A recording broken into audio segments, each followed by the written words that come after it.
I'm Blake Vacker here at the world headquarters of Screen Innovations.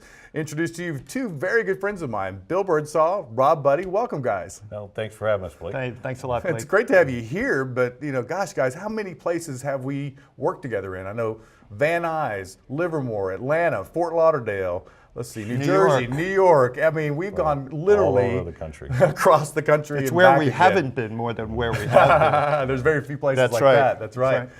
And we've been working together for so long because, well, let's face it, about 6 years ago, JVC changed the two-piece projection market with the RS1, a new technology at a price point that hadn't been seen before. I mean, let's do a little history lesson. I think it's worth touching on. The RS1, the DILA technology, why was that so unique?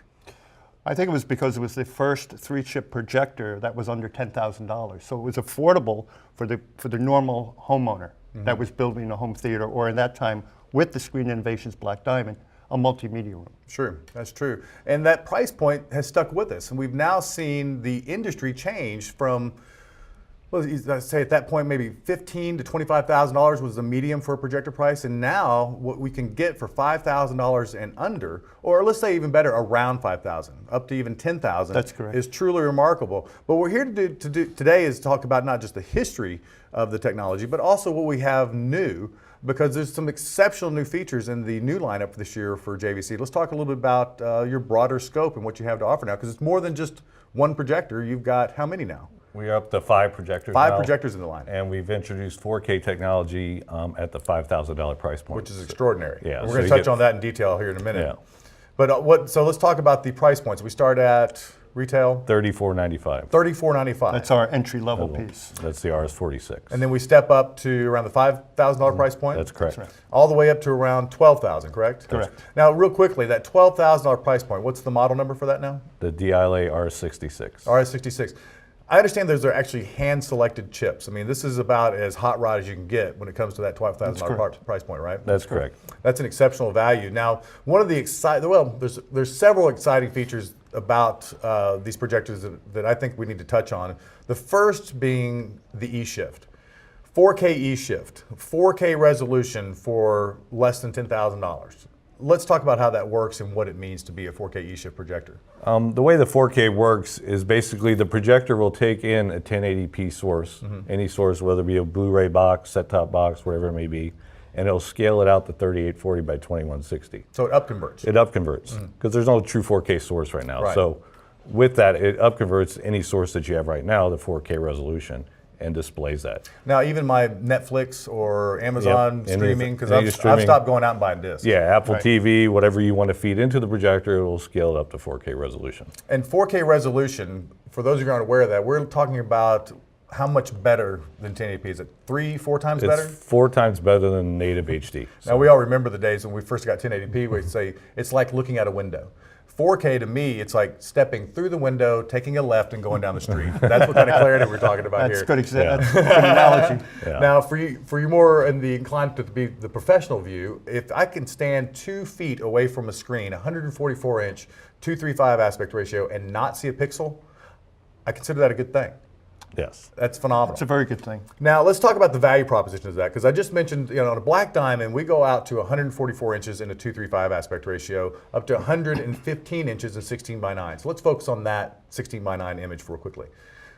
It's remarkable to me that we can get a 4K image, 115 inches diagonal, which is over 100% larger than a standard television, a 90-inch, for instance, or even 130% larger than, I believe, an 80. But we're able to do 4K at a sub $10,000 price together. Oh, yeah, easily. Game changer.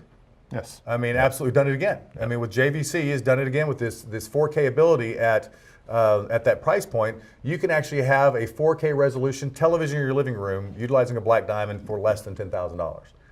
Now, you've also not only revolutionized the 4K market, let's talk about what you've done with 235.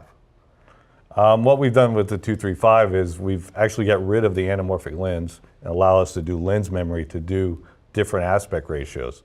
So with the newer projectors, you can actually do 10 different lens memory positions, or basically 10 different aspect ratios. So if you have different formats, if you're doing 235, 2.4, 4:3, it doesn't matter. The projector will zoom in and out to fit the screen appropriately. So. You know, it's funny, we still mention 4x3, and we kind of get away from that, but remember Casablanca, a lot of the classics that we're watching on Netflix or Amazon Prime, Yeah, the old black and white stuff it's still 4x3. Yes. And to be able to do that is actually pretty remarkable. And so what we're talking about is essentially taking that 235 image that we normally see with black bars on the top and the bottom and zooming that to fill a 235 aspect ratio screen, the widescreen. For those of you not familiar with 235 or anamorphic, it's in fact the screen we have behind us. Is that going to be the standard now? Do you see that as being moving forward, as giving the customer the option of that infinite aspect ratios, if you will? It's definitely an option, but go Yeah, ahead. well, it is, because one of the biggest complaints from the homeowner was, I want to get rid of those black bars. Sure. And enter the black diamond again, you don't see the black bars as much. They're not as noticeable that they would be on a white screen. So, but now the homeowner can get that 235 image completely filled within the screen. So that is a big plus. And that's what the director intended, because the idea, right, behind 235, that ultra-wide screen, is to give you a wider peripheral Well, vision, that's because correct? most movies are shot in 235. There They're you go. formatted down to 16:9 for television. Right. In fact, what is it? The number, about 80% of your action movies, your, yes. your It's big above blockbusters 80%. Yeah. are shot in that 235 aspect ratio. So it's important that you're able to do that. And what we're excited about, obviously, is with the brightness of the JVC, its ability to do 4K, its ability to do 235 without a complicated lens system, working with the black diamond, again, the auto masking is built into the system, if you will. This can exist in a living room or a family room, a multi-purpose room. It doesn't have to be the dedicated dark room bat cave anymore, does it? Not anymore. No. Not at all. So that's a very exciting value proposition, because let's face it, if you don't want to have to build a dedicated room to a theater, it's great to have it in the family room where you are spending all your time. Yeah, right? dedicated theaters will always be. Person builds Absolutely. a dedicated theater, that's what it is, that's what it's meant to be. But multimedia rooms are the future, where the kids are playing gaming over there, you're watching a football game here, a guy shooting pool in the back. Right. That's really what it's all about now. I think so too, and that's where we see the market trend happening is, again, multi-purpose rooms, multimedia rooms, if you will. Now, lens shift, not the most exciting topic in the world, obviously, but I do want to point it out, because this technology, that's again something else the JVC helped revolutionize, makes it very, very simple for the projector to be set up and maintained. What I mean by that is you can literally, with the remote, move the image up, down, left, right, without having to keystone the image. I see that as a part of the value proposition, because one of the JVCs that I installed for a friend of mine, the kids' playroom's upstairs. They're always bouncing up there, and eventually the things kind of shift, and to be able to just go, burp, burp, burp, burp, burp. That's my actual sound in effect for that. That's a technical term. Exactly. Yeah. It's again something that it's important to understand, because it does make it very easy for your integrator or for yourself to install the system. What goes into that, though? That can't be simple. I mean, what's going on in that tube that's moving around? Well, it's all done optically. It's a mechanical adjustment, and we're just shifting the light through the lens. So when we're doing the vertical offset or horizontal offset, it's just an optical adjustment, basically. Okay. And so that's how we're. You make it sound so simple. Well, it is. But But it's all magic mirrors and stuff. it doesn't make an actual grinding sound like No, it's it does moving. not. It's actually very, It's very quiet. smooth and quiet, Yeah. and it usually from start to finish takes about 12 to 14 seconds. Well, I think finally the biggest number, the most honest number that I've been able to glean out of the JVC spec sheets is the fact that you don't use that term dynamic contrast ratio. Dynamic contrast, which dynamic contrast can basically mean anything the marketing department comes up with. You use the term native contrast because obviously you're very proud of what that is. Talk about how DILA technology does blacks. You want to discuss? No, go ahead. Okay. You can run it by. I'll got another one up my sleeve. Well, with JVC, we've always done native contrast, so we never use a dynamic iris. So whatever you get from one frame to another is a true dynamic range of the image. So you're not going to offset your blacks, to improve your whites. So you'll get the full range. So if you're looking at a street scene in the middle of the night, the lights will be nice and bright, and the black levels will be nice and dark. So you'll see the full range of video, whatever they're trying to show you.